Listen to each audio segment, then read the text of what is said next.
when he got close to the bush and he was being exposed to God, God was willing or wanted to explain to him the reason for the suffering of the Jewish people in Egypt, the reason for the difficulty, not only for that difficulty, but for all difficulty to happen, all difficulty that would come. That's what the Talmud tells us. And Moshe just didn't want to see. That's what the Torah says. Later on, at the end of this week's Torah portion, and later on throughout the book of Exodus, we find Moshe challenging God. Moshe, at the end of this week's Torah portion, says to God, Lama hare aisa la'am hazeh. Why have you made it bad for your people? Why have you made it worse for them? And since you sent me, it's just gotten worse. Later on, throughout the book of Exodus, we're going to see different times that Moses turns to God and says, God, why are you doing this? He wants to understand the reason why there is difficulty, why there's suffering. And the Talmud has an interesting discussion on what the sages call tzaddik v'raloi, a person who is righteous, yet he suffers. This is the enigma, the unanswered enigma, the mystery of the universe, the mystery of all time. Why do bad things happen to good people? And why do people suffer? And so here, it is the Talmud tells us that Moses was going to be told the reason for the suffering. And at that point, and at that moment, it is then that Moses decides to cover his face, and it says he was afraid to see God. So I just want to bring you straight into the page of the Talmud. This is a discussion here about God's the different elements of suffering and why God allows suffering. And here comes a discussion that later on, much later on in the book of Exodus, Moshe begs God to see his face. And God says to him, and I'm going to highlight this, God tells Moshe, no, you cannot see my face. You cannot see my face.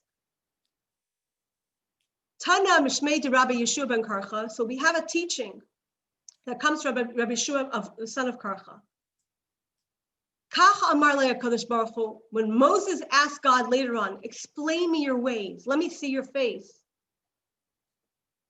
Amar le HaKadosh Baruch Hu leMoshe, God, the master of the world, said to Moshe, Kesher ratzisi, when I wanted, lo ratzisa, you didn't want. Ve'achshav she'ata ratzeh, now that you want, I don't want.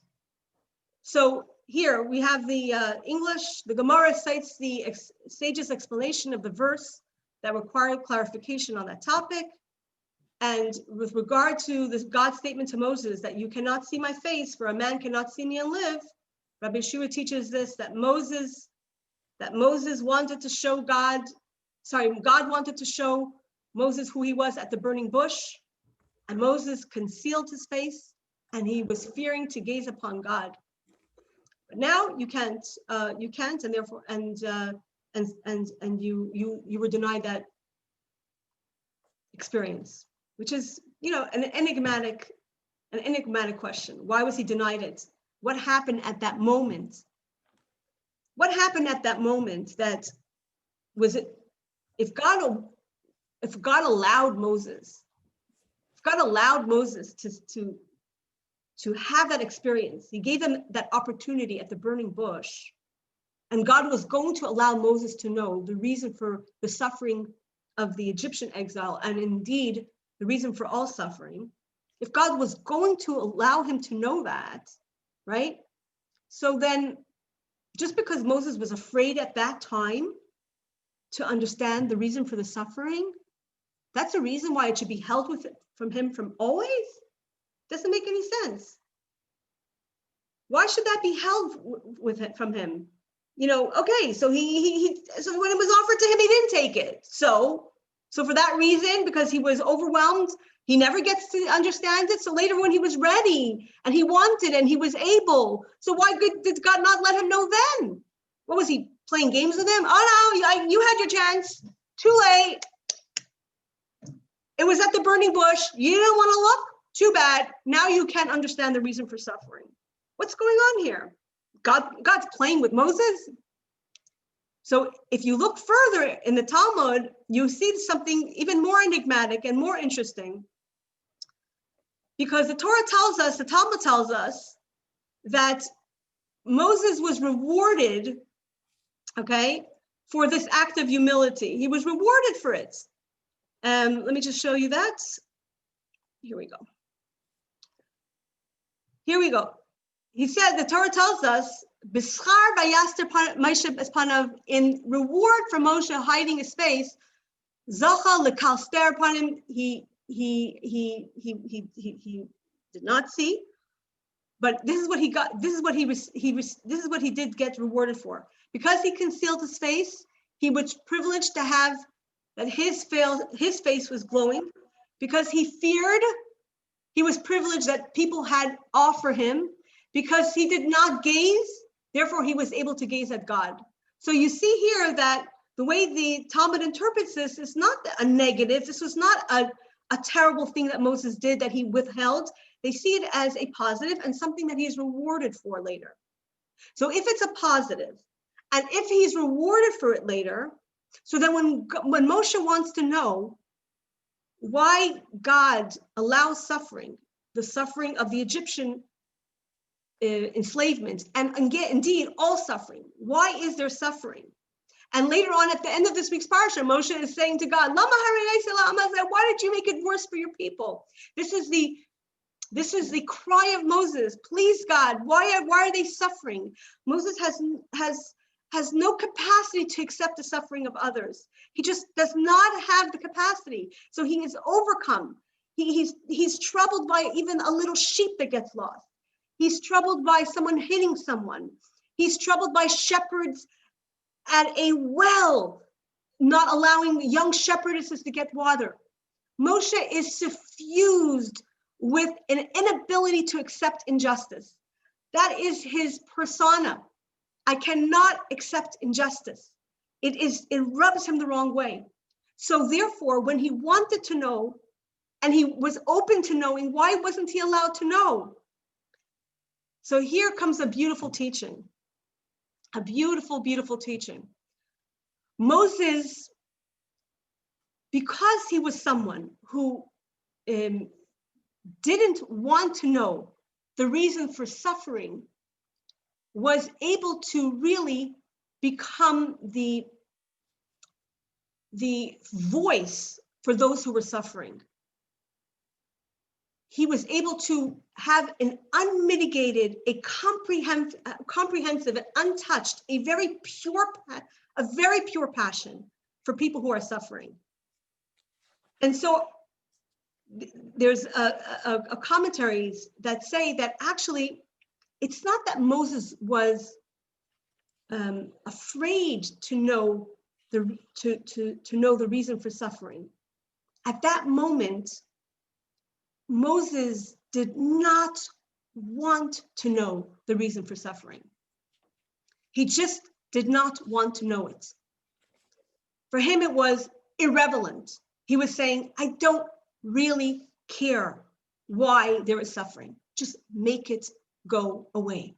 I'm sure, God, in your abiding wisdom, you have a reason. But you know what? I don't want to know that reason. I don't want to know the excuse. I don't want to know, a dissection of why this happened. I just want it to go away. And Moses was afraid that if he would know why there was evil, perhaps he could make peace with it. If he knew why there was suffering, perhaps he could explain it and understand it. And he just didn't want to know why. He simply did not want to know why. It's wanting to understand actually is an attempt to reduce the experience. In other words, we do know that there's a reason for everything. God does everything for a reason. But when we try to understand, when we try to put it in our terms, what we're doing essentially is we're diminishing what the suffering means for those who are suffering. We should never ever feel comfortable to say must have been a reason. We could say that about our own suffering, but we should never say that about the suffering of others, that there must have been a reason. In fact, you should know that one of the things that we find from the Rebbe, from the Lubavitcher Rebbe, is that when people tried to give an explanation for the Holocaust, there were many rabbis who tried to understand, why did the Holocaust happen? If you're a man of faith, if you're a woman of faith, you must believe that God allowed it to happen. Otherwise, you believe that there are forces greater than God that control the universe. And that is incompatible with believing that there is one God that controls the universe. So there were many people, great people, who tried to understand why. And they attributed a bunch of reasons. Maybe it was because of this, or maybe it was because of that. And sometimes they said it very definitively, oh yes, it was because of so and so and so forth. This is the reason why this tragedy befell the Jewish people. This is the reason why this tragedy befell the Jewish people. And the Rebbe said, and he was known to have said, God doesn't need any lawyers. Let him defend himself. Don't try to make excuses. Don't try to make reasons for the suffering. When we see suffering of another, we have to be completely allergic to that suffering. We have to be completely compassionate to it. So Moses, our sages tell us, when he was shown the burning bush and he was shown the possibility of understanding suffering, he didn't want to see it. He was afraid to see the reason for suffering. You know, there's a famous French saying, I think it's attributed to Tolstoy, I'm not sure, which goes as follows. It says, tout comprendre, c'est tout pardonner. To understand something fully is to really let that off the hook. So sometimes being in a state of not understanding is the greatest sign of compassion. So Moses was in the state of not understanding. He knew there is a God. He believed in God. He knew there was suffering. He knew there was a reason for the suffering. But he didn't want to know the reason of the suffering at that time, because at that moment, all he wanted to know was the why of the suffering, the resolution rather of the suffering. He didn't want to know the why of the suffering. He just didn't want to know it. And this is why Moses was rewarded. He was rewarded because that moment that he was saying, I don't want to know the reason why. I just want it to go away. I want you to take away the suffering, was something so beautiful about Moses as a leader, that it becomes the prototype of a Jewish leader. And later on, when Moses wants to know, God says, no, Moses, the way you were at the burning bush, the way you didn't want to understand suffering, the way you were the advocate for everyone who was suffering, that's a Jewish leader. That's the way you should always stay. And so in this dichotomy between knowing that there is a God and God is responsible for all suffering, we have an example of Moses who says, I know there is suffering in this world, and I know God is behind it, but I don't want to rationalize the reason why. And God forbid, when we start rationalizing suffering, and I have to say, this is the suffering that we're talking about, suffering that happens to another, not suffering that happens to ourselves. When it comes to suffering that happens to ourselves, we do engage in introspection because it makes us better people.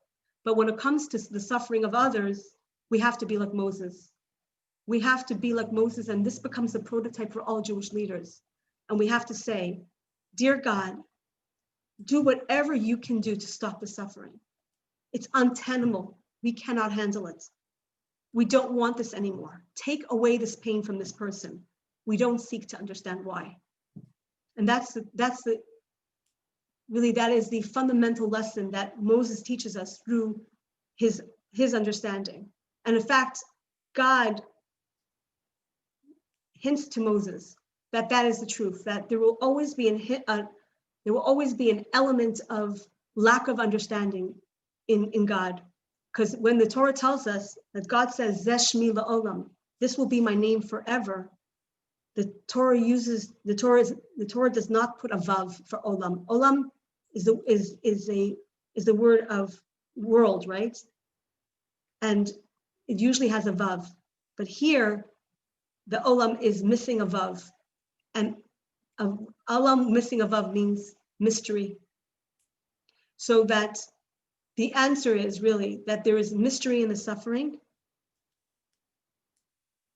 and that a true Jewish leader never wants to unravel that mystery. They just want to agitate to God that the suffering is over and that a better day comes for the person suffering or for the people suffering. And that's the great legacy of Moses. Unmitigated advocate on behalf of people who suffer. And that is really the prototype for all Jewish leaders to come. And that's what we discover in this week's Torah portion. That was so beautiful. Can I ask you a question though? Sure, go ahead. Incredible. So I'm just curious, why did Moses want to know? You explained why Hashem didn't want him to know, but why did he actually change his mind and desire to know at that point? Because I can't answer for Moses, but I would just say from the perspective of all of us, I think that one of the quintessential Jewish questions, when the Talmud tells us this, that the quintessential Jewish question is, why do good people suffer, right? The Talmud, like I mentioned before, the Talmud calls it tzaddik v'rala, a righteous person who suffers. This is one of the great enigmas of all time. So on just a human level, Moses was curious, but on a more mystical level, the Rebbe teaches that Moses connected to God through his mind. Some of our forefathers connected to God through their emotions. So Abraham, for example, connected to God through kindness, compassion, but a compassion that was born of kindness. You know, he had to open doors. Isaac connected to God through subservience. He was ready to be sacrificed. Jacob connected to God by mixing the two. These are all emotions. So Abraham, Isaac, and Jacob all connect to God through their emotions. They have an emotional relationship with God. Moses, his relationship with God supersedes the emotion. He has an intellectual relationship with God. And this is why Moses becomes Moshe Rabbeinu. This is why he becomes Moses, our teacher. He becomes Moses, our teacher, because he is the epitome of knowledge. Moses is the one who teaches the entire Torah. Like we say, Torah tziva lanu Moshe, marasha l'kilas Yaakov. The Torah that we know is taught to us by Moses. So Moses' entire makeup is that of an intellectual attachment to God. So really what he was doing was overcoming his nature. His nature was to want to understand. His nature was to want to know. I want to know you, God. I want to understand you, God. I don't want to just feel you. I don't just want to have faith. I don't just want to have a feeling in my heart of closeness to you. I want to understand you with my mind. I have a great mind. My mind needs to understand. So actually, the Rebbe says that the reason why Moses wanted to understand the reason for suffering was because his connection to God came from his mind, from his intellectual capacities. And this is something that he struggled with because he was privy to God's mind in a certain way. The Torah is a book of knowledge. So it's probably a struggle that he had within himself. On the one hand, he had the faith. On the other hand, he had an inquiring mind. And I think it's a great lesson for all of us. You know, often we are in a situation where we're trying to understand God. We go, well, God, I don't understand. How many times does this happen to us, right? I want to understand better. I don't understand this. I want to know this, right? And here comes this valuable lesson from the teacher of all teachers, Moshe Rabbeinu, the teacher of all teachers, is saying, I want to know, but I will pull back. But he still had this feeling of wanting, of needing, of trying to understand God. And so actually in next week's Torah portion, God reprimands Moshe. He says, and it's a discussion for next week, but he reprimands Moshe, and he says, I appeared to Abraham, Isaac, and Jacob. I never let them know my name. I never let them know the secrets of who I am. They never seem to have asked for it. Why do you ask? Maybe you need to absorb some of the faith of Abraham, Isaac, and Jacob. Allow yourself that faith. And I think for any of us that are intellectually driven, we always have this tension between wanting to have faith, needing even to have faith, and wanting to understand.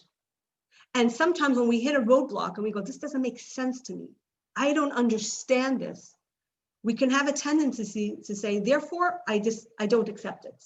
If I don't understand this, I don't accept this. And what God is really teaching Moshe, which is his first instinct, was to have humility. The Torah tells us when he covered his face and he didn't want to look, it was an act of humility. It was like, who am I to know, so to speak?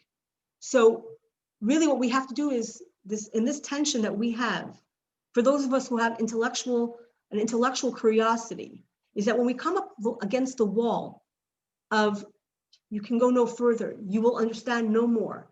From here on, you have to parachute further only with faith, not with knowledge. That could be very scary. For someone who likes to understand and needs to understand, wants to understand, that blockage, that barrier could be very frightening. I need to know. And then Moses is basically showing us, no, you don't have to know everything. There will be certain things that must remain outside of the privy of your knowledge, perhaps for your own benefit. But the Rebbe says that basically Moses was drawn by knowledge. He was drawn by the understanding. So really that was his nature. What he did at that time at the burning bush was an act of humility, which was a proper act, because truly, when we do try to understand, we do lack. We can stop understanding. When we start to understand, we understand too much. We can lack empathy. We should never understand someone else's problems. We should never understand suffering. We should always be allergic to suffering of others. We should always stay in that state of Moses. I think that's what Moses is teaching us. The fact that he wanted to know this really by nature, and he overcomes this, even though he asked God later on to know.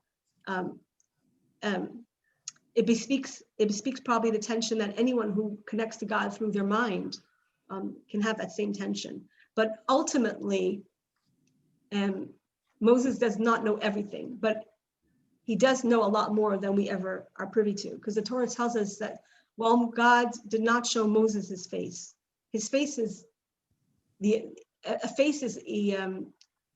an allegory for everything that is obvious, everything that is revealed. When you see someone's face, you see everything. Rather, God allowed him to see his back. The back means existence, but mystery. You see someone, you see their back, you know they're there. You know it not in a way that someone has faith knows it. You know it in the way that you've experienced it, but you don't see it fully. You see a back. You're not seeing the full thing. And that is the nature of the human being. If Moses could not see this, then no human being ever will be able to see it. And perhaps it's better that way, because we should always remain sensitive to suffering. That was amazing. Thank you. Really amazing.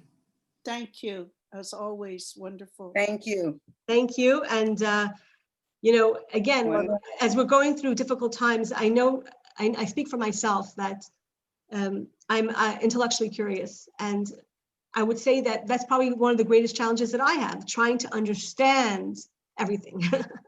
And sometimes hitting a wall and saying, nope, this is beyond the scope of what you're going to understand, and saying, okay, time for some faith now. Yeah. Thank you very much, Devorah. Thank you, Devorah. Thank you. Thank you for Thank you, joining. Devorah. Thank you. And everyone have a happy week. And